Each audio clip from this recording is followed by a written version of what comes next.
Mbahaye ikaze bene data aho muri hose hirya no hino mu isi. Hano ni kuri YouTube channel Gadi Official, ni YouTube channel yanyu. Icyo tubasaba gusa ni mukande subscribe. Twiyemeje no kujya tubagezaho Bible, kutubasomera Bibiliya, ariko tuzajya tugerageza kubasomera namwe mwicukumburire uko ingingo zigiye zisobanuye ku zindi. Mugerageze mukande subscribe, mureke dutangire kandi tugendane. Uwiteka azadushoboze kandi Uwiteka azabane natwe muri byose. Tugiye guhera mu byahishuwe igice cya mbere, turasoma tugeze ku murongo wa 20. Mu byahishuwe igice cya mbere haragira hati: interuro ya mbere ibanza, ibyahishuwe na Yesu Kristo, ibyo Imana yamuhereye kugira ngo yereke imbata ze ibikwiye kuzabaho vuba, agatuma marayika we nawe akabimenyesha imbata ye Yohana.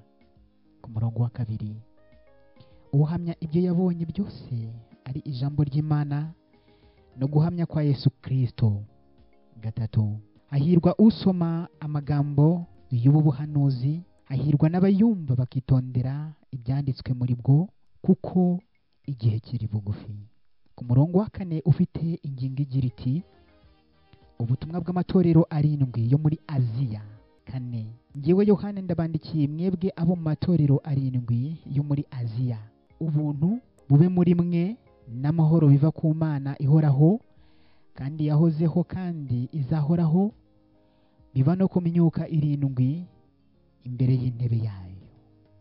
Ku murongo wa 5, no kuri Yesu Kristo ari we mugabo wo guhamya, ukiranuka n'imfura yo kuzuka, utwara abami bo mu isi, udukunda kandi watwejeshejeho ibyaha byacu amaraso ye.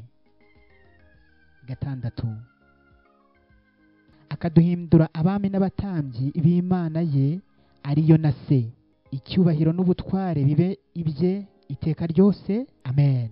Dore araza n'ibicu kandi amaso yose azamureba, ndetse n'abamucumise nabo bazamureba, kandi amoko yose yo mu isi azamuborogera. Nanone amen. Ku murongo wa 8, ndi Alufa na Omega, itangiriro n'iherezo, niko umwami Imana ivuga, iriho kandi yahozeho kandi izahoraho, ariyo ishobora byose. Ku murongo wa 9 ufite ingingo igira iti: Yesu abonekera Yohana ari i Patimo. Ngewe Yohana mwene so, musangiye amakuba n'ubwami no kwihangana biri muri Yesu.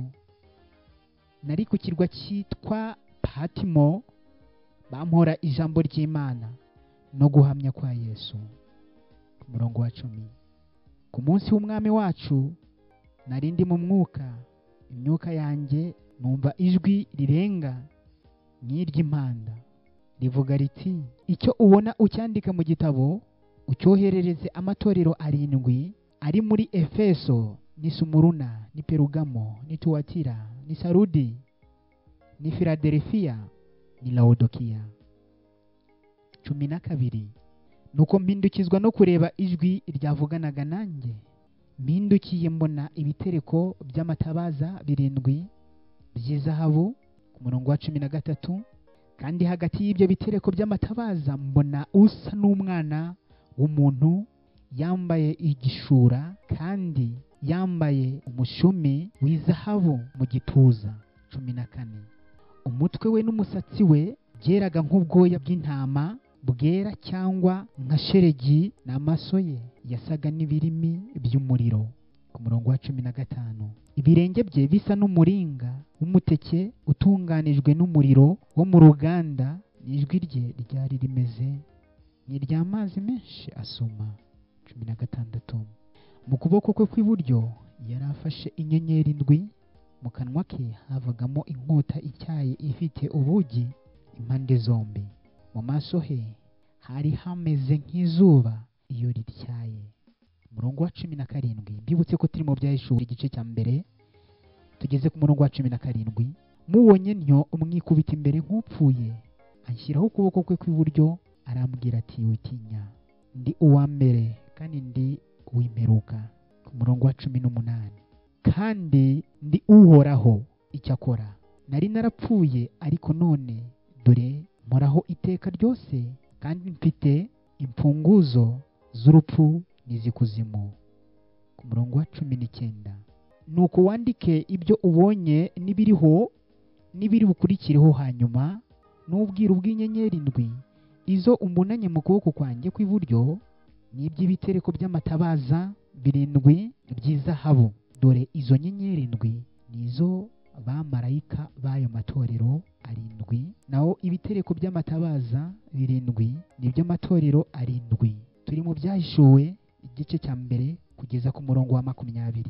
Mu mwundire duhinire ahangaha twagusomeraga, nawe ugerageze kwicukumburira. Turaza gukurikirana mu kindi gice mu yandi masaha imbere. Murakoze cyane. Imana ibahe umugisha kandi Imana ibagirire neza.